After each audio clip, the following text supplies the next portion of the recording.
Okay, तो start करते हैं वीडियो। हेलो स्टूडेंट्स, कैसे हैं सब लोग? बैठ जाइए सब। वीडियो को जो है बैठ के देखना है और अपने कॉपी पेन निकाल लीजिए। ठीक है, हम फिजिक्स की लेक्चर 2 करने वाले हैं।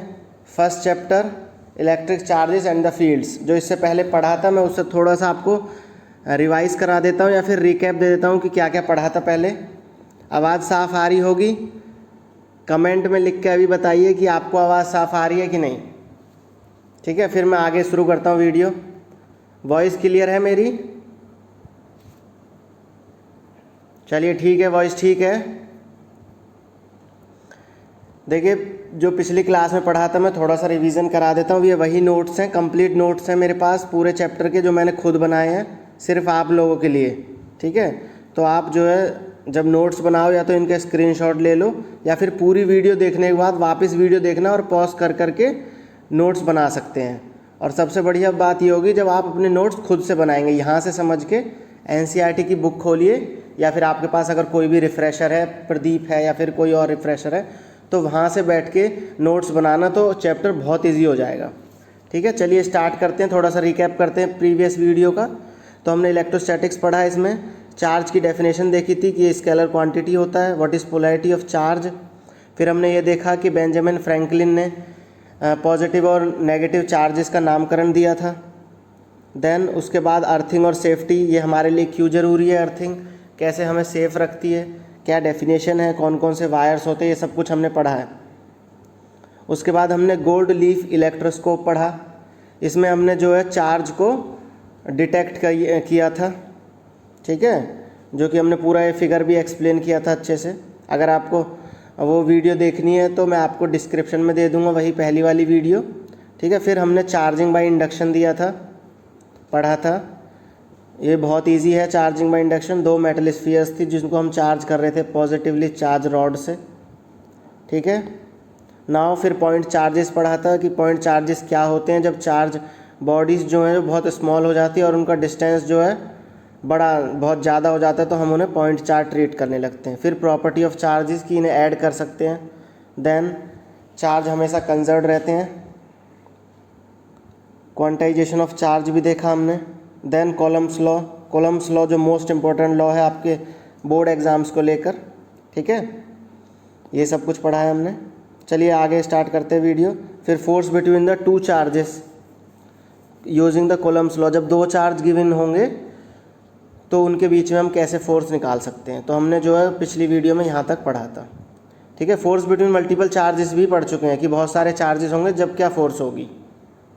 तो आज से हम स्टार्ट करने वाले हैं। यहाँ से बेसिकली वीडियो आज की स्टार्ट होती है इलेक्ट्रिक फील्ड।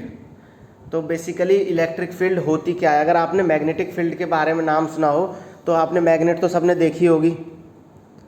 ठीक है, मैग्नेट अगर आपने सबने देखी है तो नॉर्थ और साउथ पोल्स होते हैं। अब जो इसका जो इफ़ेक्ट होता है, ये कितनी दूर तक इसका इफ़ेक्ट है हम कैसे डिटेक्ट कर सकते हैं? जैसे कि मान लो कि हमने आयरन नेल ले लिया, तो जिस तरफ से मतलब आयरन नेल कितनी दूर से खींचना स्टार्ट हो जाएगा, तो हम मान लेंगे कि इस मैग्नेट का इतनी ज़्यादा मैग्नेटिक फील्ड थी, मतलब इतने एरिया में मैग्नेटिक फील्ड कवर कर रही थी, यानी अपनी फील्ड को, जो कौन सी थी, मैग्नेट की। ठीक है, तो हम आयरन नेल से डिटेक्ट भी कर सकते हैं कि इसकी रेंज कितनी होगी। तो वो तो मैग्नेटिक फील्ड की बात हो गई। लेकिन अब अगर हम बात करते इलेक्ट्रिक फील्ड की, तो एक चार्ज जो है कितना इलेक्ट्रिक फील्ड प्रोड्यूस करेगा, हम उस चार्ज पे कितनी इलेक्ट्रिक फील्ड आ रही है, उस पर इलेक्ट्रिक फील्ड जो आ रही है उसी को जानेंगे एक दूसरे चार्ज से। ठीक है, कि इस पे इलेक्ट्रिक फील्ड कितनी है, इसका अमाउंट कितना है। ठीक है, तो इलेक्ट्रिक फील्ड बेसिकली आपको थोड़ा बहुत आइडिया लग गया होगा। फिर मैं डेफिनेशन से आपको समझाता हूँ कि electric field due to a charge Q at a point in a space may be defined as the force that a unit positive charge would experience if placed at that point। Basically होता यह है कि मान लो कि मैंने Q लिया, Q हमारा एक सोर्स चार्ज है। ठीक है, लेट अस कंसीडर कि Q इलेक्ट्रिक फील्ड प्रोड्यूस कर रहा है, लेकिन हमें नहीं पता है कितनी प्रोड्यूस कर रहा है। तो Q इलेक्ट्रिक फील्ड प्रोड्यूस कर रहा है। अब हमने क्या किया, एक और Q चार्ज ले लिया। अब ये वाला जो Q चार्ज है इसे हमने टेस्ट चार्ज का नाम दे दिया, जो कि क्या करेगा, डिटेक्ट करेगा सोर्स चार्ज पे कितनी इलेक्ट्रिक फील्ड प्रोड्यूस हो रही है। ठीक है, डेफिनेशन में आप देखिए ये चीज़, the charge Q which is producing the electric field, जो प्रोड्यूस कर रहा है इलेक्ट्रिक फील्ड वो हमने सोर्स चार्ज लिया, जो इलेक्ट्रिक फील्ड को डिटेक्ट कर रहा है जो वो हमने टेस्ट चार्ज ले लिया, यानी उसे स्मॉल क्यू से डिनोट किया। ठीक है, तो यही हमारी इलेक्ट्रिक फील्ड होती है।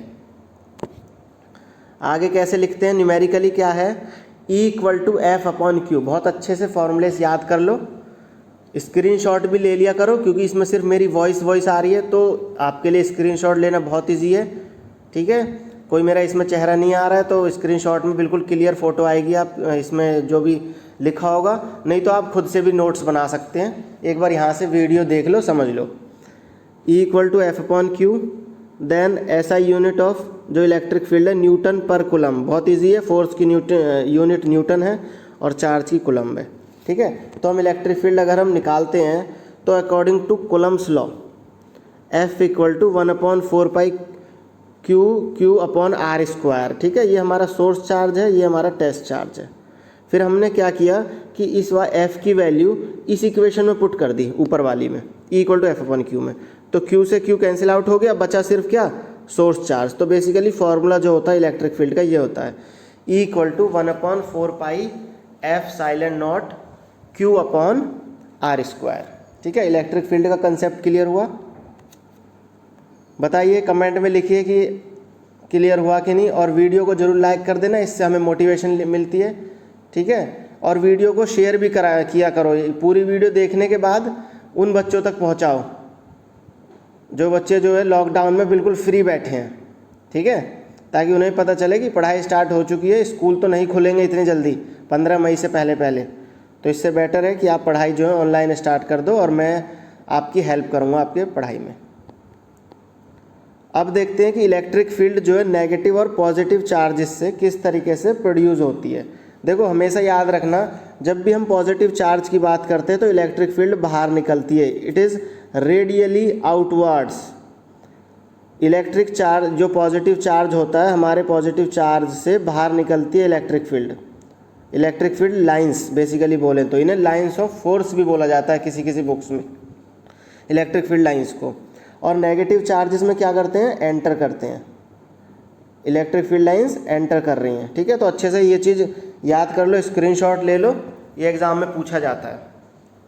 ठीक है, आगे भी डिस्कस करेंगे, अभी तो हमने इस सिंगल चार्जेस की बात करें, जब दोनों चार्जेस से इलेक्ट्रिक फील्ड निकलेगी जब क्या होगा, वो चीज़ हम आगे वीडियो में डिस्कस करेंगे। Now electric field due to system of charges, जैसे हमने फोर्स निकाला था सिस्टम ऑफ चार्जेस की तरह से, इसी तरीके से हम निकालेंगे कि इलेक्ट्रिक फील्ड कैसे, क्या होगी इलेक्ट्रिक फील्ड अगर बहुत सारे चार्जेस आ जाएं सिस्टम के अंदर। ठीक है, वही यूज़ करेंगे सुपरपोजिशन प्रिंसिपल। बेसिकली पहले मैं डायग्राम समझा देता हूँ कि हमें क्या करना है, इस P पॉइंट पे, जो ये P पॉइंट दिया हुआ है, इस P पॉइंट पे इलेक्ट्रिक फील्ड निकालनी है। और हमें चार्जेस कितने दिए हुए हैं, 4। एक चार्ज इधर है, 1 2 3 और 4। ठीक है, अभी हमने चार्जेस को कोई पोलैरिटी नहीं दी है। पोलैरिटी मीन्स ना तो हमने ये बताया कि ये पॉजिटिव है, ना ये बताया कि ये नेगेटिव है। ठीक है, और हमें इलेक्ट्रिक फील्ड निकालनी है एट पॉइंट P। ठीक है, तो from charge Q1 the distance between Q1 to P is R1P, और जो इससे इलेक्ट्रिक फील्ड प्रोड्यूस हो रही है वो E1 है, जो Q3 से प्रोड्यूस हो रही है वो E3 है, जो Q2 से प्रोड्यूस हो रही है वो E2 है, जो Q4 से प्रोड्यूस हो रही है वो E4 है। तो बेसिकली हमें सारी चार्जेस से इलेक्ट्रिक फील्ड निकालनी है, इलेक्ट्रिक फील्ड को फाइंड करना है, जो कि पॉइंट P पे लगा रहे हैं ये। ठीक है, इन चार्जेस की वजह से पॉइंट P पे कितनी इलेक्ट्रिक फील्ड लग रही है, हमको यही चीज़ कैलकुलेट करनी है। ठीक है, चलो डायग्राम समझ में आ गया होगा। अब हम बेसिकली थोड़ा फॉर्मेलिटी सा पढ़ लेते हैं। तुम्हें लिखना है, लेकिन ये मेरे लिए फॉर्मेलिटी हो सकती है, लेकिन एक स्टूडेंट के लिए जो कि एग्ज़ाम देगा उसे जो पूरा थ्योरी लिखना है। Consider a system of charges Q1 and Q2 with a position vector R1 and R2, we use coulomb's law. हमने माना कि Q1 Q2 चार्जेस हैं और उनके पोजीशन वेक्टर R1 R2 हैं। ठीक है, यहाँ माना है, लेकिन हमने R2P R1P with respect two point ले लिया है। तो हम इसमें कोलम्स लॉ का और सुपरपोजिशन प्रिंसिपल का यूज़ करेंगे इलेक्ट्रिक फील्ड को कैलकुलेट करने के लिए। ठीक है, थोड़ा कलर चेंज कर देते हैं इसका, अब ठीक है। Electric field E1 at R due to Q1 at R1। देखो बेसिकली आप ये चीज़ देखिए,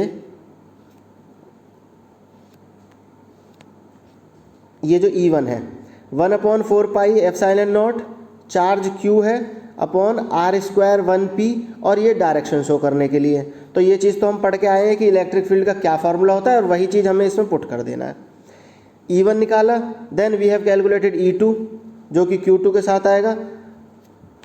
अब सुपरपोजिशन प्रिंसिपल में होता क्या है कि जैसे हमने सारी फोर्सेस को ऐड कर दिया था एक सिस्टम के अंदर, वैसे ही हम सारी इलेक्ट्रिक फील्ड को ऐड कर देंगे जो कि इस सिस्टम में प्रोड्यूस है, ठीक है, जो कि इसमें सिस्टम में आ रही है या फिर इन चार्जेस की वजह से प्रोड्यूस हो रही है। तो E = 1/4 Q1/R² 1P Q2/R² 2P, और ये चीज़ ठीक है।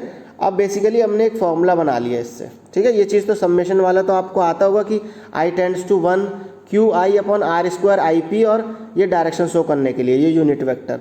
बेसिकली I की वैल्यू 1 रखोगे तो पहली इलेक्ट्रिक फील्ड आ जाएगी, यानी E1 आ जाएगी। I की वैल्यू 2 रखोगे तो इलेक्ट्रिक फील्ड जो E2 आ जाएगी। तो इजी है ये इलेक्ट्रिक फील्ड निकालना due to system of charges. समझ में आ गया होगा, स्क्रीनशॉट ले लो, ठीक है। और मैं PDF भी प्रोवाइड करवा दूंगा अगर आप कमेंट में लिख के बताओगे कि आपको PDF चाहिए। नहीं तो बेटर ये रहेगा कि यहाँ से समझ के अपनी रिफ्रेशर के थ्रू पढ़ाई करें, ठीक है। खुद के नोट्स बेस्ट नोट्स होते हैं। इलेक्ट्रिक फील्ड लाइंस होती क्या है बेसिकली, जो मैंने इससे पहले बनाया था कि पॉजिटिव चार्जेस से इलेक्ट्रिक फील्ड लाइंस बाहर निकलती हैं। तो ये एक रिप्रेजेंट करने का तरीका है कि ये चार्ज जो है अपनी इलेक्ट्रिक फील्ड लाइंस को कितनी दूर तक प्रोड्यूस कर सकता है। एक तरीका है कि ये कितनी फील्ड्स को प्रोड्यूस कर रहा है, ठीक है, जो चार्ज से निकल रही है। तो बेसिकली अगर डेफिनेशन आपसे कोई पूछता है तो is a pictorial mapping of electric field in electric field lines को लाइंस ऑफ फोर्स भी बोला जाता है कई बुक्स में, तो कंफ्यूज नहीं होना है, ठीक है। Pictorially mapping the electric field around the configuration of charges, यानी चार्जेस के अराउंड क्या क्या इलेक्ट्रिक फील्ड्स वहाँ से प्रोड्यूस हो रही हैं, उसी को हमें शो करना है, और वही हमारी इलेक्ट्रिक फील्ड लाइंस होती हैं। Next one is properties, most important है, हमेशा एग्जाम में पूछा जाता है, तो आप अच्छे से इसे समझ लेना। सबसे पहला है जो फर्स्ट प्रॉपर्टी है वो ये कहती है कि इलेक्ट्रिक फील्ड लाइंस हमेशा पॉजिटिव चार्जेस से स्टार्ट होंगी और नेगेटिव चार्ज पे एंड होंगी, ठीक है। अगर कोई सिंगल चार्ज है, जैसे मैंने पहले बताया था, अगर कोई सिंगल चार्ज है तो वो स्टार्ट भी हो सकती हैं उसी चार्ज से और वहाँ से एंड भी हो सकती हैं, ठीक है। देखिए मैं समझाता हूँ इस चीज़ को क्या कहना चाह रही है। ये चीज़ ये है कि मान लो नेगेटिव था और इधर पॉजिटिव है, तो यहाँ से तो एंड हो रही है ना यहाँ पे आके, और यहाँ से बाहर निकल रही हैं ये, ठीक है। तो यही चीज़ है कि ये कहीं से इस एक पॉइंट से स्टार्ट भी हो सकती हैं, एक पॉइंट से एंड भी हो सकती हैं। सेकंड पॉइंट क्या कहता है कि in a charge free region electric field lines can be taken to be a continuous curves without any breaks. हम इलेक्ट्रिक फील्ड लाइंस को एक कॉन्टिन्यूअस कर्व्स में भी रिप्रेजेंट कर सकते हैं, एज्यूम भी कर सकते हैं विदाउट एनी ब्रेक्स, ठीक है। ये चीज़ समझ में आया कि हम कंटिन्यूअस कर्व भी मान सकते हैं इसमें। जो थर्ड पॉइंट है वो मोस्ट इंपॉर्टेंट पॉइंट है और बार बार एग्जाम में पूछते हैं कि two field lines can never cross each other. Exam में क्वेश्चन आता है कि explain why two field lines can never cross each other. तो आपका जो आंसर होना चाहिए वो ये होना चाहिए, no two field lines can not cross each other. If they cross each other there will be two directions of the electric field lines which is not possible according to the electrostatics, ठीक है। और मैं इसे बता भी देता हूँ कि इसमें मैंने क्या लिखा है, इफ़ दे डिड, अगर वो ऐसा करती हैं कि इलेक्ट्रिक फील्ड लाइंस क्रॉस कर जाती हैं तो उनके पॉइंट ऑफ इंटरेक्शन की यूनिक डायरेक्शन नहीं होएगा, मतलब दो डायरेक्शन हो जाएंगे, ठीक है। तो इलेक्ट्रिक फील्ड लाइंस कभी क्रॉस नहीं करेंगी, अच्छे से याद कर लो, कभी क्रॉस नहीं करेंगी। अगर वो ऐसा करती हैं electric field lines, it means कि इलेक्ट्रिक फील्ड लाइंस के दो डायरेक्शन हो जाएंगे, विच इज नॉट पॉसिबल। ठीक है। और फोर्थ पॉइंट जो है, electric field lines do not form any close loops. Electric field lines do not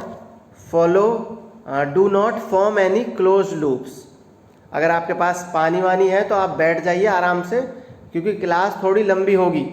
कोशिश करूँगा कि मैं आज ये क्लास को चैप्टर के एंड तक ले जाऊँ। ठीक है। तो इसका स्क्रीनशॉट ले लो प्रॉपर्टीज़ का, नहीं तो खुद से लिखना। मैं ज़्यादा प्रेफर करता हूँ कि खुद से लिखो, यहाँ से समझो वहाँ से लिखो। ठीक है। देखिए आगे जो मैंने ड्रॉ कर रखा है, इसमें जब चार्ज पॉजिटिव होगा मतलब क्यू की वैल्यू 0 से बड़ी होगी, जब ही तो पॉजिटिव होता है। इतनी तो मैथ जानते हो। ठीक है। ये तो बायोलॉजी वाला भी समझ जाएगा। ठीक है। और अगर क्यू की वैल्यू लेस देन है, इट मीन्स चार्ज नेगेटिव होगा, तो इलेक्ट्रिक फील्ड लाइंस इसमें से एंटर करेंगी, और पॉजिटिव होगा तो बाहर जाएंगी। ठीक है। बहुत ईजी है ये चीज़ समझना। चलिए आगे देखते हैं। अगला जो है, अब मैंने क्या किया कि एक सिस्टम में ही दो चार्जेस ले लिए और दोनों चार्जेस को पॉजिटिव ही ले लिया। तो इलेक्ट्रिक फील्ड लाइंस बाहर ही निकलेंगी, अंदर तो आ नहीं सकती हैं। तो वही कर रखा है। यहाँ से निकली इलेक्ट्रिक फील्ड लाइंस, इधर से भी और इधर से भी। हर जगह आप देखोगे कि इलेक्ट्रिक फील्ड लाइंस कहीं से एंटर नहीं कर रही हैं, सिर्फ बाहर निकल रही हैं। ठीक है। अब इस केस में आएगा कि पॉजिटिव और नेगेटिव चार्ज हमने दोनों ले लिए। अब पॉजिटिव चार्ज क्या है, पॉजिटिव चार्ज से तो इलेक्ट्रिक फील्ड लाइंस निकली बाहर। ठीक है। अब नेगेटिव चार्ज में आके वो अंदर एंटर कर गई और एंड अप हो गई। पॉजिटिव चार्ज से निकली, नेगेटिव में चली गई, फिर पॉजिटिव से निकली, फिर नेगेटिव में चली गई। तो बेसिकली ये इलेक्ट्रिक फील्ड लाइंस को रिप्रेजेंट करने का तरीका है, जिसमें कि when we are given the two charges of the different polarity. And what do you mean by polarity? आपको पता है कि जब हम चार्जेस को डिस्टिंग्विश कर देते हैं कि एक पॉजिटिव है और एक नेगेटिव है। ठीक है। वही चीज़ इसमें लिखी है। समझ में आ गया होगा इलेक्ट्रिक फील्ड लाइंस के बारे में। इलेक्ट्रिक फील्ड पढ़ा है अभी तक और इलेक्ट्रिक फील्ड लाइंस, ये दोनों अगर अच्छे से समझ में आ गए हैं तो इलेक्ट्रिक फ्लक्स आपके लिए बहुत ईजी हो जाएगा। अच्छी सी डेफिनेशन है इलेक्ट्रिक फ्लक्स की, जो आपको भी याद रखनी है। किताबी भाषा तो ज़रूर याद रखनी है, लेकिन जो मैं बता रहा हूँ उससे आपको पता चल जाएगा कि इलेक्ट्रिक फ्लक्स होता क्या है। कि number of electric field lines passing through any closed surface. ठीक है। या फिर किसी भी सरफेस से इलेक्ट्रिक फील्ड लाइंस कितनी पास हो रही हैं, वही हमारा इलेक्ट्रिक फ्लक्स कहलाता है। It is defined as the given area held inside a electric field is the measure of total number of electric lines of force passing normally through the area। ठीक है। आगे डायग्राम भी है, tension मत लीजिए, diagram के through भी समझाऊंगा। यहाँ तक अगर समझ में आया तो बताओ। ठीक है। बताने की जरूरत नहीं है, बस हाँ ये समझ गए कि मैं समझ जाऊँगा। अगर आप कमेंट में भी लिख देंगे यस तो हाँ जी समझ में आ गया। चलिए आगे चलते हैं। तो फॉर्मूला क्या होता है इसका, phi E equal to E dot delta S. E तो हमारी इलेक्ट्रिक फील्ड है, डेल्टा एस हमने क्या ले लिया, एक बहुत बड़े सरफेस का एक छोटा सा टुकड़ा ले लिया है जो कि एलिमेंट है। यानी अगर ये पूरा सरफेस एस है तो मैंने इसका छोटा सा जो भाग है वो डेल्टा एस ले लिया, जो कि सरफेस है इसका। ठीक है। इसे डी एस भी कंसिडर कर सकते थे। और बीच में ये डॉट प्रोडक्ट है। बायोलॉजी वाले स्टूडेंट सुन लो कि ये कोई इन दोनों चीज़ में डिफरेंस होता है। अगर कहीं पे ई मल्टीप्लाई लिखा है और ई डॉट एस लिखा है तो दोनों ही मल्टीप्लिकेशन, लेकिन जब वेक्टर्स की बात करते हैं तो ये डॉट प्रोडक्ट कहलाता है, ये क्रॉस प्रोडक्ट कहलाता है। जब इस डॉट को हटाते हैं तो कॉस थीटा आता है, और जब ये क्रॉस हटता है तो साइन थीटा। वैसे आपको पता होगा। ठीक है। चलिए आगे देखते हैं। बेसिकली मैं इस डायग्राम की बात कर रहा था कि इलेक्ट्रिक फ्लक्स क्या है, कि एक हमने सरफेस ले लिया और यहाँ से इलेक्ट्रिक फील्ड लाइंस पास हो रही हैं और यहीं में हमने डेल्टा एस ले लिया एक। ठीक है। ये इसका ये डायरेक्ट जहाँ भी एन कैप लिखा आता है ना, या फिर कोई कैप लिखाती है, तो वो चीज़ जो है डायरेक्शन शो कर रही है, आइदर फोर्स का कर रही हो, आइदर इलेक्ट्रिक फील्ड का कर रही हो। ठीक है। तो फॉर्मूला याद हुआ, फाई ई। अच्छा इसका रिप्रेजेंटेशन नहीं बताया। फाई ई इक्वल टू, मतलब इलेक्ट्रिक फ्लक्स को फाई ई से रिप्रेजेंट करेंगे, जो कि ई डॉट डी एस होता है। ठीक है।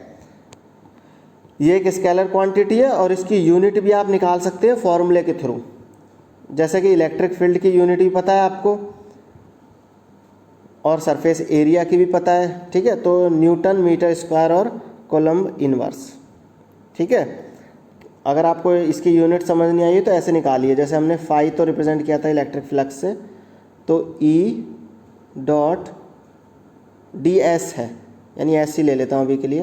तो ई की वैल्यू तो एफ अपॉन क्यू हो गई और ये एस हो गया। एफ की वैल्यू न्यूटन हो गई तो न्यूटन यहाँ से आया, ठीक है। चार्ज की यूनिट कोलम्ब हो गई तो ऊपर गया तो सी इनवर्स हो गया।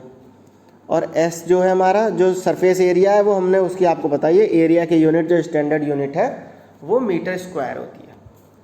समझ में आया इलेक्ट्रिक फ्लक्स। ये जो मैंने नोट्स बनाए हैं अकॉर्डिंग टू एनसीईआरटी हैं, एक एक टॉपिक कराया है, ठीक है। अगर फिर भी कोई टॉपिक छूट जाता है तो मैं चैप्टर के एंड में फिर से करा दूंगा। वैसे बहुत कम % चांसेस हैं कि आपके कोई टॉपिक छोड़ूंगा मैं, स्पेशली जो बोर्ड्स के लिए, वो तो एक एक टॉपिक अच्छे से एक्सप्लेन करके पूरा बताऊंगा और आप देख ही रहे हो बताया भी है, ठीक है। चलिए फिर है भाई इलेक्ट्रिक डाइपोल। इलेक्ट्रिक डाइपोल क्या होता है? बेसिकली एक तरीके से खंबा है। डाइपोल का मतलब क्या होता है? खंबा भी नहीं कहें तो डाइपोल जिसके दो पोल्स हैं। मतलब मान लो कि एक मैंने इस तरीके से एक लाइन खींची, ठीक है।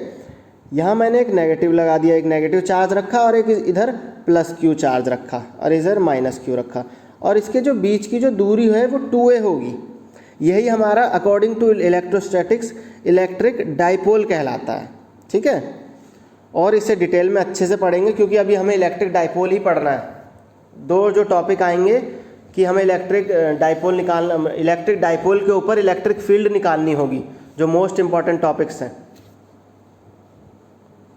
It is a pair of equal and opposite point charge q and minus q separated by the distance 2a। 2a is the distance. Basically जो डायरेक्शन होता है डाइपोल का, आप अच्छे से अभी समझ लीजिए कि जो डायरेक्शन जब भी हम एज्यूम करेंगे वो माइनस क्यू से प्लस क्यू की तरफ करेंगे, ठीक है। एंड जो इसका मिड पॉइंट होगा वो इसका सेंटर ऑफ डाइपोल कहलाएगा। मतलब कि अगर मान लो कि बीच में मिड पॉइंट है तो a डिस्टेंस ये हो गया, a ये हो गया, टोटली तो 2a है, बीच में तो डिस्टेंस है। अगर मैं सेंटर पे लाइन खींचता हूँ तो सेंटर से तो a और a हो गया। और टोटल चार्ज क्या होता है इलेक्ट्रिक डाइपोल पे? वो 0 होता है। ये चीज़ आपके लिए अंडरस्टूड होगी क्योंकि दो चार्जेस हैं आपस में कैंसिल आउट कर जाएंगे तो चार्ज क्या हो गया? 0 हो गया। चलिए अब आगे देखते हैं। अब हमें क्या फाइंड करना है कि अगर मैं इलेक्ट्रिक डाइपोल की बात करता हूँ तो इलेक्ट्रिक डाइपोल अगर मैं ड्रॉ करता हूँ और एक कहीं दूर पॉइंट रख देता हूँ, ठीक है। अभी तो सिर्फ मैं केस नहीं बता रहा, तो मैंने कहीं पॉइंट P मान लिया कहीं इलेक्ट्रिक डाइपोल से थोड़ा सा दूर, और हमसे पूछा गया कि इस इलेक्ट्रिक डाइपोल की वजह से उस पॉइंट पे क्या इलेक्ट्रिक फील्ड फॉर्म हो रही है, तो वही चीज़ निकालनी है अब हमें। तो इसमें जो पहला केस है वो पहला केस ये कहता है कि when the point is on the dipole axis, when the point is on the dipole axis. Dipole axis मतलब जैसे कि आप देख रहे हैं यहाँ पे कि पूरी एक लाइन ड्रॉ करी हुई है, ठीक है, इस तरीके से। तो इसी की लाइन में एक मैंने P पॉइंट मान लिया, तो ये डाइपोल की एक्सिस में एक पॉइंट मान लिया, ठीक है। और इस फिगर को एक बार देखिए ध्यान से कि माइनस क्यू चार्ज इधर है, प्लस क्यू चार्ज इधर है, बीच की दूरी 2a है, और O पॉइंट जो आधा O पॉइंट बीच में जो सेंटर ऑफ डाइपोल है, A इधर है और A इधर है, ठीक है। O पॉइंट से लेके P तक की जो दूरी है वो R है। अभी समझ लो फिगर को, इसलिए बोल रहा हूँ मैं अभी के अभी समझ लो फिगर को, बाद में बहुत इजी हो जाएगा आपके लिए। फिर से बता देता हूँ कि माइनस क्यू से लेके O तक का डिस्टेंस A है, फिर O से लेके प्लस क्यू तक का भी A है क्योंकि टोटल 2A था, लेकिन सेंटर ऑफ डाइपोल O से लेके P पॉइंट तक R है, ठीक है। तो हमें इलेक्ट्रिक फील्ड निकालनी है एट पॉइंट P। तो फिर से थोड़ा सा थ्योरी लिखते हैं। Let us consider we have a point P which is a distance R from the centre of dipole on the side of charge Q। Now अगर हम इलेक्ट्रिक फील्ड निकालते हैं माइनस क्यू के ऊपर, माइनस क्यू चार्ज के ऊपर, तो इस तरीके से रिप्रेजेंट किया 1/4 pi epsilon naught minus Q upon R plus A का whole square. R plus A का होल स्क्वायर कैसे आया? ये देखिए अभी बताता हूँ कैसे आया। अब हमें यहाँ इस माइनस क्यू से लेके इस पॉइंट P तक का डिस्टेंस चाहिए, ठीक है। तो P से लेके O तक तो R है और O से लेके माइनस क्यू तक A है, तो टोटल कितना हो गया R प्लस A। भाई ये वाला डिस्टेंस प्लस ये वाला डिस्टेंस यहाँ तक का, तो क्या हो गया R प्लस A। तो इसलिए R प्लस A का होल स्क्वायर आया और P जो है इसका डायरेक्शन शो कर रहा है। अब हम इस वाले चार्ज पे, पॉजिटिव चार्ज पे देखते हैं, तो यहाँ से लेके यहाँ तक का डिस्टेंस क्या है R माइनस A। क्यों, देखो O से लेके P तक का डिस्टेंस तो R था, लेकिन अगर मुझे डिस्टेंस निकालना हो प्लस Q से लेके P तक, तो बीच वाला डिस्टेंस ये माइनस कर दूँ तो ये वाला क्या बचा R माइनस A, यही तो बचा R minus A he. Understood है ये, या फिर से बताऊँ एक बार, देखिए कैसे। अगर मैं टोटल OP लिखता हूँ, OP की वैल्यू क्या है, OP की वैल्यू है R, ठीक है। और OP क्या क्या है, OP है O से लेके प्लस Q तक का डिस्टेंस क्या है A प्लस, और आगे तक का डिस्टेंस मान लो हमने x माना और इक्वल टू R। तो x की वैल्यू जो ये वाला मैंने x माना है ना, ये तो R माइनस A हो गया क्योंकि A तो उधर चला गया, R माइनस A, ठीक है। समझ में आया? अगर नहीं समझ में आया हो तो फिर से वीडियो देखो, कमेंट में लिख के बताओ, समझना बहुत ज़रूरी है, ठीक है। नहीं अपनी बुक खोल लो, आपकी बुक में आपको टॉपिक मिल जाएगा कि इलेक्ट्रिक फील्ड जो है किस तरीके से फाइंड करनी है ड्यू टू इलेक्ट्रिक डाइपोल। चलिए आगे देखते हैं। अब दोनों इलेक्ट्रिक फील्ड निकाल ली, दोनों को ऐड कर दो एट पॉइंट P के लिए। ऐड करी तो ये चीज़ आया हमारे पास, दोनों को ऐड कर रखा है मैंने। ऐड करना बहुत बड़ी बात नहीं है, ऐड करके लिख सकते हैं इसे। देन फिर मैंने क्या किया, इसमें एलसीएम लिया है, ये जो लिखा है ना R माइनस A और R प्लस A, ये चीज़ मैंने एलसीएम लेके ऊपर वैल्यूज चली गई। आप लोग 12th क्लास में हो तो इतना तो अंडरस्टूड होगा कि एलसीएम लेके किस तरीके से ब्रैकेट ओपन किया है और ये सब सॉल्व किया है, ठीक है। सॉल्व करने के बाद फाइनली हमारे पास जो वैल्यूज़ बची 2AR प्लस 2AR बचा, तो 4AR हो गया और R square minus A square का होल स्क्वायर हुआ। अब ये चीज़ समझ में आई? रुको एक मिनट, यहाँ जो लगाया ना मैंने R माइनस A का whole square plus R plus A का होल स्क्वायर जो है, इसमें A माइनस B का होल स्क्वायर और R A प्लस B का होल स्क्वायर लगाया, ठीक है। तो हमारे पास जो फाइनल रिजल्ट अभी तक कितना आया है, तो if R is greater than A, बहुत ज़्यादा बड़ा हो जाता है मान लो दूरी, तो हम उस केस में क्या करते हैं, जो नीचे वाला A है इसको 0 मान लो, ऊपर वाले को 0 मत मान लेना। ऊपर वाले को 0 मान लिया तो कुछ बचेगा ही नहीं, समझ रहे हो?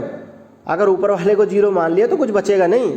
तो सिर्फ नीचे वाली वैल्यूज़ को ईजी करने के लिए, कैलकुलेशंस को ईजी करने के लिए मान लो कि R की वैल्यू जो दूरी थी वो बहुत ज़्यादा बड़ी है A से, तो A स्क्वायर 0 हो गया, बचा क्या ऊपर, सिर्फ इतना बचा, ठीक है। 4A स्क्वायर तो कट किया तो हमारे पास वैल्यू ये आ गई, ठीक है। तो जो फाइनल रिजल्ट जो आया हमारे पास वो ये आया। इसी रिजल्ट को आगे हम डाइपोल मूवमेंट की फॉर्म में भी लिखेंगे, ठीक है। अभी यहाँ तक समझ में आया? ठीक है, चलिए थोड़ा सा 5 सेकंड के लिए रेस्ट ले लीजिए, ठीक है। फिर स्टार्ट करता हूँ मैं। वैसे 5 सेकंड बहुत कम होते हैं और आपके 5 सेकंड ख़त्म हो गए। देखो जब आप वीडियो जब एक बार लाइव चली जाएगी तो आप इसे पॉज कर करके देख सकते हैं, ठीक है। लाइव जाने के बाद, लाइव के दौरान आप पॉज नहीं कर सकते तो वीडियो रुक जाएगी नहीं, ठीक है। अभी हमने क्या देखा था कि हमने जो इलेक्ट्रिक फील्ड निकाली थी पॉइंट P पे, वो इलेक्ट्रिक डाइपोल के एक्सिस पे थी, ठीक है। अब क्या करते हैं, हम इसे इक्वेटोरियल प्लेन में रख देते हैं। कैसे कि दो चार्जेस तो अभी भी वैसे ही हैं, इनके बीच की दूरी भी 2A है और बीच की दूरी 2A है, तो बीच से मिड पॉइंट से A ये होगा और ये भी A होगा, ठीक है। तो ये वाला डिस्टेंस क्या होगा, R square plus A square according to Pythagoras theorem. ये चीज़ अंडरस्टूड है, ठीक है। और ये मैंने थीटा मान लिया है, लेकिन पॉइंट P को कहाँ माना, पॉइंट P जो है हमारा, एक मिनट इसको कलर को चेंज कर लेते हैं थोड़ा, आपके लिए भी ईजी हो जाएगा। देखिए पॉइंट P को हमने क्या माना, इस इधर माना, यानी एक इसकी इक्वेटोरियल प्लेन में अलग मान लिया। तो मैंने एक ट्राइंगल ड्रॉ कर दिया जिसमें से प्लस Q की वजह से जो इलेक्ट्रिक फील्ड प्रोड्यूस हो रही है वो इधर जा रही है, और जो माइनस Q की वजह से प्रोड्यूस हो रही है वो इधर आ रही है, क्योंकि पॉइंट P इधर है हमारा, ठीक है। और जो टोटल रिजल्टेंट है वो E है, एट पी। तो बेसिकली हमारी जो हमें कैलकुलेट करना है ई ही कैलकुलेट करना है। इस केस में हमारे पास जो रिजल्टेंट इलेक्ट्रिक फील्ड प्रोड्यूस होके आएगी उसमें तो हमने एक ही बार में ऐड कर दिया था दोनों इलेक्ट्रिक फील्ड्स को, ठीक है, लेकिन इसमें थोड़ा सा डिफरेंट है, देखते जाइए किस तरीके से करना है। डायग्राम समझ में आ गया। यहाँ पे मैंने थोड़ी थ्योरी नहीं लिखी है, क्या लिखना है आपको, let us consider we have a electric dipole of charges plus Q and minus Q, the distance between them is +2a and the centre point is O, जो कि मैंने यहाँ नहीं लिखा है, आप अपनी कॉपी में लिखेंगे। And we have located the point P at a equatorial axis और plane and we have to determine the electric field at point P। तो जो इतना सारा मैंने बोला है ये सब लिखना है आपको, ठीक है। नाउ E = +Q, यानी अगर मैं निकालता हूँ +Q मतलब जो इलेक्ट्रिक फील्ड प्रोड्यूस हो रही है पॉजिटिव चार्ज की वजह से, तो इजी है, कैसे, 1/4πε0 Q/r² भाई हमें दूरी तो देखनी होती है, तो दूरी तो यही तो है, इसके लिए भी दूरी सेम रहेगी, तो दोनों के लिए सेम है। तो मैंने क्या किया, वैल्यूज लिख दी इसमें, जो पॉजिटिव चार्ज की वजह से इलेक्ट्रिक फील्ड प्रोड्यूस हो रही है और जो -Q चार्ज की वजह से हो रही है, ठीक है। अब component along the dipole axis are add up = minus charge मैंने बाहर ले लिया इसमें, अगर हम एक साथ ले लेते तो दोनों इलेक्ट्रिक फील्ड कैंसिल आउट हो जाती, ठीक है, लेकिन हमने +Q लिया, इधर -Q लिया, और जो टोटल रिजल्टेंट आया वो cos थीटा के साथ भी जुड़ेगा, क्योंकि जो sin थीटा वाला कंपोनेंट है वो तो आपस में कैंसिल आउट कर जाएगा, और जो cos थीटा वाला है वो चीज़ मैंने यहाँ लिखी हुई है। तो मैंने +Q की वैल्यू पुट करी इलेक्ट्रिक फील्ड की और -Q वाले की पुट करी, और cos थीटा की वैल्यू भी बेस अपॉन हाइपोटेन्यूज इसी फिगर से निकाल सकते हैं, यानी कि A upon hypotenuse, base upon hypotenuse A/r² + a², ठीक है। तो उसके बाद हमने सॉल्व किया तो ये चीज़ आया, ठीक है, कट करके सिंपल सी मैथमेटिक्स यूज़ हुई है, आप इसे कैंसिल आउट कर सकते हैं। फिर से वही बात आती है कि एट अ लार्ज डिस्टेंस हमने कंसिडर कर लिया R is greater than A, फिर से यही चीज़ मानी जैसे पहले केस में मानी थी, और ये दोनों केस ही मोस्ट इंपॉर्टेंट है। मोस्ट इंपॉर्टेंट क्या, इंपॉर्टेंट केसेस हैं। वैसे आगे हमारी गॉस लॉ भी आएगी, गॉस लॉ इस चैप्टर का सबसे इंपॉर्टेंट पार्ट होता है, वो चीज़ उस चीज़ के लिए मैं सोच रहा हूँ कि एक अलग से बहुत ही अच्छे से वीडियो बनाऊँ, ताकि आप जो इस टॉपिक को भूले नहीं। होता क्या है कि गॉस लॉ है, उसकी खुद की डेरिवेशन है और उसकी 3 एप्लीकेशन है, ठीक है। चलो बताऊँगा, इतना जल्दी नहीं करते हैं, धीरे धीरे ही पढ़ेंगे। अब हमने क्या किया, फिर से यहाँ पे हमने जो A² है 0 मान लिया ये वाला, तो ये 0 माना, तो फिर ब्रैकेट ओपन किया, ब्रैकेट ओपन होने के बाद ये चीज़ आई वैल्यू हमारे पास, ठीक है। अब हमारे पास 2 केस आए थे, एक तो डाइपोल एक्सिस की वजह से इलेक्ट्रिक फील्ड आई, एक जो है इक्वेटोरियल प्लेन की वजह से इलेक्ट्रिक फील्ड आई। अब हमें इनको जो है डाइपोल मूवमेंट की फॉर्म में लिखना है। मतलब डाइपोल मूवमेंट होता क्या है, P = Q × 2a, जो डाइपोल मूवमेंट है, product of the charge multiply by the distance between the charges और charge, it is called the dipole movement. कैसे लिखेंगे हम वो फॉर्म कि at a point on the dipole axis = ये result आया था हमारे पास। अब हमने क्या किया, इस 4 को ब्रेक करके लिख लिया, 2a और 2a × Q, तो ये वाली चीज़ क्या हो गई, P, जो कि हमने यहाँ डिफाइन करी है अभी, ठीक है। तो 2P/4πε0 r³, समझ में आया। इसी तरीके से इक्वेटोरियल प्लेन में भी हमने 2QA को -P/4πε0 r³ हो गया। कई बार एग्जाम में क्वेश्चन आता है कि prove that the electric field due on the dipole axis is twice the electric field on the equatorial plane. तो आपको कई बार होता है कि पूरा प्रूफ करनी होती है दोनों डेरिवेशंस, और फिर ये चीज़ हमें शो करना होता है, ठीक है। तो समझ में आया इलेक्ट्रिक डाइपोल क्या है।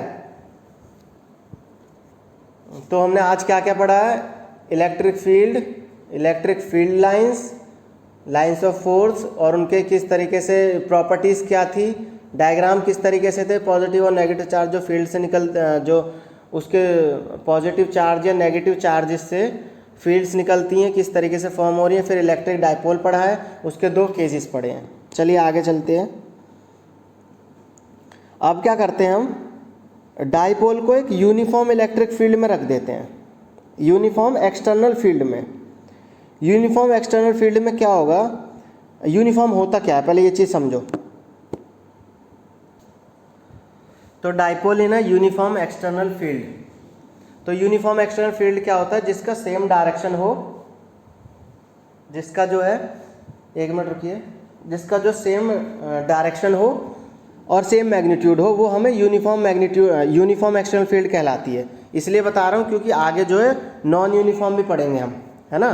तो याद रखना कि हमारी जो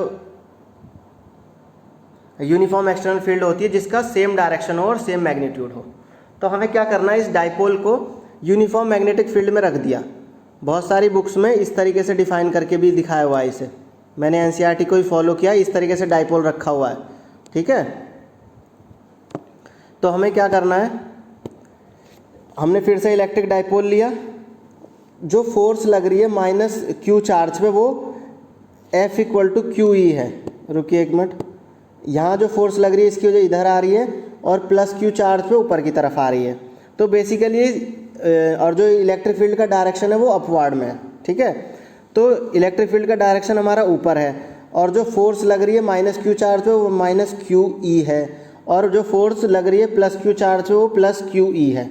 तो होगा ये कि ये डाइपोल को रोटेट करने की कोशिश करेगा। रोटेट जब भी वर्ड आ जाएगा, मतलब the property which tends to rotate any object, तो वहाँ पे टॉर्क इंट्रोड्यूस हो जाता है, ठीक है।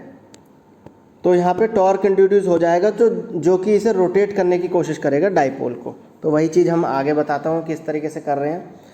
Consider a dipole moment P in a uniform electric field E as shown above, जो मैंने आपको बताया अभी।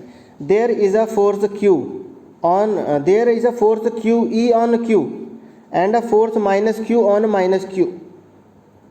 The net force on the dipole is zero. अब आपको पता है कि नेट फोर्स तो जीरो ही होगा, क्योंकि minus Q E plus Q E आपस में कैंसिल आउट कर जाएंगे, ठीक है।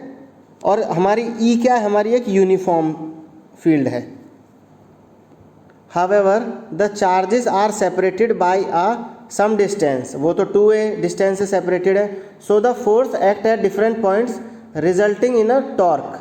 जो इस वजह से जब फोर्स जो है अलग अलग पॉइंट्स पे प्रोड्यूस हो रही है, माइनस क्यू पे माइनस क्यू ही प्रोड्यूस हो रही है, तो उसकी वजह से क्या होगा, विच टेंड्स टू रोटेट, और हर पॉइंट पे जो है फोर्स एक्ट होगी और वो रोटेट करने की कोशिश करेगा डाइपोल, ठीक है, जिसमें कपल फॉर्म होगा।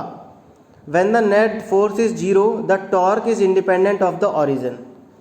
नाउ जो हमारा टॉर्क का जो फॉर्मूला निकलेगा according to the above figure और द डेफिनेशन और द टॉपिक, टाउ, इसे टाउ से रिप्रेजेंट करते हैं, जो टॉर्क है टाउ बोलते हैं इसे, क्यू ई इंटू 2a, ठीक है।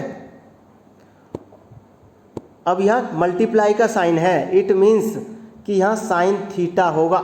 ये कोई डॉट प्रोडक्ट नहीं, ये क्रॉस प्रोडक्ट है, क्रॉस प्रोडक्ट में खुलने के बाद साइन थीटा आता है, ठीक है। तो मैंने किया क्या इसमें, Q E into 2a open किया, एक क्रॉस हटा तो साइन थीटा आया, फिर 2qa हमारा है क्या बेसिकली, ये तो डाइपोल मोमेंट ही तो है ना। तो एक हमारे पास फॉर्मूला भी आ गया ये, तो थीटा इक्वल टू 90 डिग्री। जब मैंने माना यहाँ थीटा की वैल्यू 90 डिग्री, तो हमारा टॉर्क जो क्या होगा, सबसे ज़्यादा होगा। अगर यहाँ थीटा की वैल्यू 0 हो जाती तो टॉर्क कितना हो जाता, बिल्कुल 0 हो जाता, मतलब 0 हो जाता, क्योंकि साइन 0 तो 0 होता है, ठीक है। तो ये जो भी चीज़ आपको समझ में आई होगी, that is direction is normal to the paper, यानी कि जो डायरेक्शन होगा वो बिल्कुल पेपर के 90 डिग्री होगा, ठीक है। देखिए अगर थोड़ी बहुत ना समझने की गुंजाइश रह जाती है तो वो यही कारण है, क्योंकि आपको खुद से पढ़ना पड़ेगा। कोई भी टीचर आपको जो है 100% कुछ भी एकदम से घुट्टी घोल के नहीं दे सकता कि सब कुछ समझ में आ जाए। यहाँ से समझ लो, फिर खुद से एक बार पढ़ोगे, फिर उसे कॉपी में लिखोगे, जब 100% क्लियर होगा, ठीक है। तो उम्मीद करता हूँ कि मेरी तरफ से जो कोशिश है वो आपको समझ में आ रही होगी जो मैं बोल रहा हूँ, ठीक है। अगर समझ में आता है और वीडियो पसंद आती है तो लाइक तुरंत कर दो और शेयर ज़रूर कर देना जो आपके फ्रेंड्स हैं, जो आपके रिलेटिव्स हैं, ताकि वो लोग भी वीडियो देखें। देखो शेयर करोगे तो सिर्फ 12th के स्टूडेंट्स पे ही ना, कोई और तो देखेगा नहीं, ठीक है। चलिए आगे चलते हैं। नाउ अभी तो हमने जो इलेक्ट्रिक डाइपोल था उससे हमने यूनिफॉर्म मैग्नेटिक फील्ड में रख दिया था, तो टॉर्क डेवलप हो गया है ना, टॉर्क का फॉर्मूला भी ऑब्टेन हो गया। लेकिन अगर मैं क्या करूं कि उस टॉर्क को एक यूनिफॉर्म मैग्नेटिक फील्ड में रख दूं, ना तो डायरेक्शन का पता है ना तो मैग्नीट्यूड का पता है, ठीक है। पता है मतलब कि हमें सही से वैल्यूज पता नहीं है उसकी, जैसे उसमें एक सेम डायरेक्शन में है और सेम मैग्नीट्यूड है उसका, इस तरीके से इसका हमें पता नहीं नॉन यूनिफॉर्म मैग्नेटिक फील्ड का। अब मैंने क्या किया कि एक दो चार्जेस फिर से ले लिए, डाइपोल ले लिया, और ये P क्या है हमारा, डाइपोल मूवमेंट है और जो हमेशा मूव करता है -q से +q की तरफ। और इलेक्ट्रिक फील्ड मैंने मान लिया कि E जो है इस डायरेक्शन में है, ठीक है। तो डायरेक्शन जो होगा नेट फोर्स का वो इस डायरेक्शन में होगा और जो इंक्रीजिंग फील्ड भी इस डायरेक्शन में ही होगी, क्योंकि इलेक्ट्रिक फील्ड तो इधर ही तो बढ़ रही है, उधर थोड़ी ना जा रही है, इधर ही होगी, नेट फोर्स भी इधर ही गई। दूसरे केस में बेसिकली पहले वाले ए पार्ट जो है इसमें हम कह सकते हैं कि when dipole moment is in parallel to the electric field, और इसके पैरेलल और एंटी पैरेलल का भी केस है, ठीक है, वो आगे बताऊंगा मैं। और बी पार्ट में देखो कि इलेक्ट्रिक फील्ड अभी भी वही है, लेकिन जो डाइपोल मोमेंट का जो डायरेक्शन है वो अब चेंज हो गया, वो इसके अपोजिट में चला गया, तो नेट फोर्स इधर हो गई और इलेक्ट्रिक फील्ड इधर चली गई। बेसिकली इसका जो रियल लाइफ एग्जांपल है, समझने के लिए आपको समझाता हूँ कि बहुत इजी है। जब किसी भी ऑब्जेक्ट को हम नॉन यूनिफॉर्म मैग्नेटिक फील्ड में रखते हैं, बेसिकली किस तरीके से वो रिएक्ट करता है, ये चीज़ समझिए कि यहाँ पे टॉर्क 0 हो गया। पहले बी पार्ट समझ लो कि इधर जो है टॉर्क जो है 0 हो गया। अब थोड़ा सा जो मैंने पैराग्राफ लिखा हुआ है ये चीज़ समझने की कोशिश करिए, लाइन बाय लाइन एक्सप्लेन करेंगे कि as the comb runs through the air, जो कंघा होता है आपके बाल, आप अपने बालों में घिसते हैं उसमें, ठीक है, आपने जो अपने बालों में घिसा, इट एक्वायर्स अ चार्ज।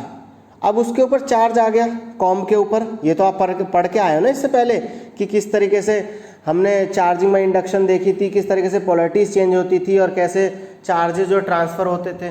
तो फ्रिक्शन की वजह से कंघे के ऊपर चार्ज आ गया, ठीक है, क्योंकि आपने अपने बाल को और कंघे को घिसा और कंघे पे चार्ज आ गया। अब क्या हुआ कि when the charged comb is brought closer to uncharge piece of paper, अब हमने क्या किया कि छोटे छोटे पेपर के टुकड़े लिए, उसे जो छोटे छोटे पेपर के टुकड़े काट के उस कंघे को उसके पास लेके आए। अब क्या हुआ कि उस कंघे ने पोलराइज कर दिया पेपर के पीसीस को, जिसकी वजह से उसमें एक नेट डाइपोल मूवमेंट इंट्रोड्यूस हो गया, ठीक है। नेट डाइपोल मूवमेंट कैसे इंट्रोड्यूस हुआ कि इस पर कोई चार्ज था कंघे के ऊपर, मान लो कोई भी चार्ज था, फिर उधर चार्ज पहुंच गया उस पर भी, पेपर के ऊपर भी, तो एक प्रोड्यूस हो गया ना डाइपोल मूवमेंट। अब in the direction of the field, but electric field due to a comb on the piece of paper is not uniform. लेकिन इलेक्ट्रिक फील्ड जो कंघे में प्रोड्यूस हो रही है वो यूनिफॉर्म तो है नहीं, तो क्या करेगी वो, it exerts a force in the direction of increasing field, यानी जहाँ जिस भी डायरेक्शन में फील्ड बढ़ रही होगी उसी तरफ वो अट्रैक्ट करेगी फोर्स उन पेपर्स के ऊपर, that is paper is attracted towards the comb, ठीक है।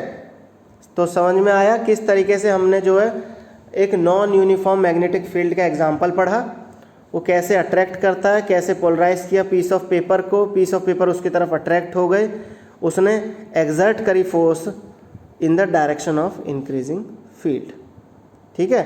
अब क्या है, अब सिर्फ हमारा एक टॉपिक बचा है कॉन्टिन्यूस चार्ज डिस्ट्रीब्यूशन, इसे हम नेक्स्ट वीडियो में करेंगे क्योंकि वीडियो ज़्यादा लंबी हो जाएगी और आपका लेक्चर भी। तो आपको जहाँ तक अभी पढ़ाया है पहली वीडियो में और ये दूसरी वीडियो में, अच्छे से कॉपी में नोट कर लो, अगर नोट कर रहे हो तो, अगर मेरे स्टूडेंट्स ये वीडियो देख रहे हो तो अच्छे से जो है नोट करो। इसके बाद नेक्स्ट वीडियो में ख़त्म होगा चैप्टर, फाइनल हो जाएगा, जिसमें गॉस लॉ पढ़ेंगे, कॉन्टीन्यूस चार्ज डिस्ट्रीब्यूशन पढ़ेंगे और एप्लीकेशन ऑफ गॉस लॉ पढ़ेंगे। ठीक है, तो आज आपको आवाज़ साफ आई होगी, समझ में भी आया होगा। कुछ और समझ ना आए तो स्पेशली मुझे कमेंट में लिख के बताओ। वीडियो को लाइक करो, यहाँ तक देख लिए तो लाइक करो, शेयर करो जहाँ जहाँ आप शेयर कर सकते हो। देखो मैं फोर्स नहीं करूँगा शेयर करने के लिए, अगर आप कर सकते हो तो कर दो, लेकिन वीडियो पूरी देखा करो, जब भी कंसेप्ट आपके क्लियर होंगे। स्कूल तो जा नहीं पा रहे हो लॉकडाउन की वजह से, ठीक है, और अपने जो जितना भी लॉकडाउन चल रहा है because of the corona virus, पूरा टाइम टेबल बना लो, कब कब पढ़ना है, कब कब एंजॉय करना है। मैक्सिमम आपको पढ़ना ही है, ठीक है। पढ़ाई करो, खुश रहो, ठीक है। और अब मिलेंगे नेक्स्ट वीडियो में, जब तक के लिए bye bye, have a nice day.